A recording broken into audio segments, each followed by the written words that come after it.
Hello friends, আবারও চলে এলাম মাছের ভিডিও নিয়ে। এখানে আমি বাটা মাছ নিয়ে নিয়েছি। মাছের যে একটা পিছলে ভাব থাকে সেটা দূর করার জন্য তাই আমি একটু নুন মেখে নিয়ে মাছগুলো কেটে নিয়েছি। এরপর ভালো করে ধুয়ে নিয়ে এখানে পরিমাণ মতন হলুদ আর নুন দিয়ে মাছগুলো মেখে নিচ্ছি। এখন মাছগুলোকে এক এক করে ভেজে নেব। কড়াই বসিয়ে দিয়েছি গ্যাসে। এরপর কড়াই গরম হয়ে গেছে, তেল দিয়ে দিলাম। তেল গরম হয়ে গেলে দিয়ে দিচ্ছি এক এক করে মাছগুলো। আমার এক পাশ হয়ে গেছে, খুন্তি দিয়ে উল্টে আরেক পাশও ভেজে নিচ্ছি মাছগুলো।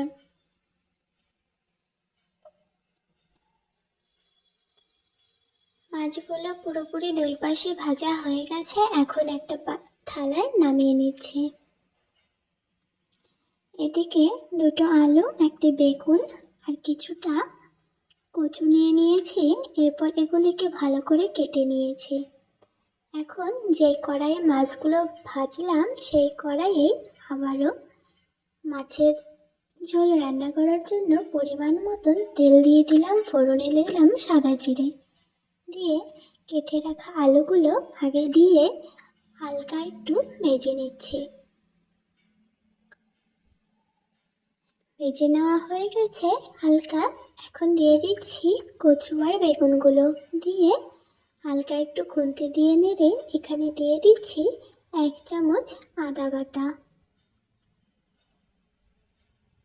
এরপর দিয়ে দিচ্ছি 1 চামচ লঙ্কা বাটা আর দিচ্ছি পরিমাণ মতন হলুদ গুঁড়ো, 1 চামচ ধনে গুঁড়ো দিয়ে মশলাগুলোকে সবজির সঙ্গে মিশিয়ে নিচ্ছি খুন্তি দিয়ে। মশলাটা যেন সবজির সঙ্গে ভালোভাবে মিশে যায় তাই সামান্য একটু জল দিয়ে ভালোভাবে কষিয়ে নিচ্ছি। এরপর একটা ঢাকনা দিয়ে সবজিগুলো ঢেকে দিচ্ছি। তার আগে কিছুটা নুন দিয়ে সবজিগুলো সঙ্গে মিশিয়ে নিয়ে ঢাকনা দিয়ে দিচ্ছি। কিছুক্ষণ পরে ঢাকনা খুলে সবজিগুলো নেড়ে নিয়ে আবারও ঢাকনা দিয়ে দিচ্ছি।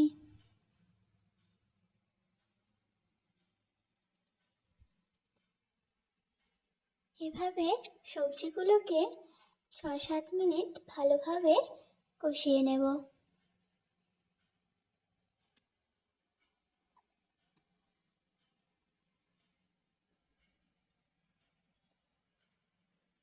কষিয়ে নেওয়া হয়ে গেছে।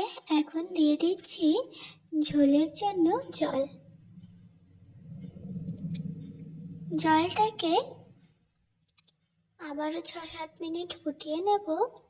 এখানে মাছগুলো ভেজে রেখেছি, এক এক করে ঝোলের জল ফুটে গেছে, মাছগুলো দিয়ে দিচ্ছি। তাই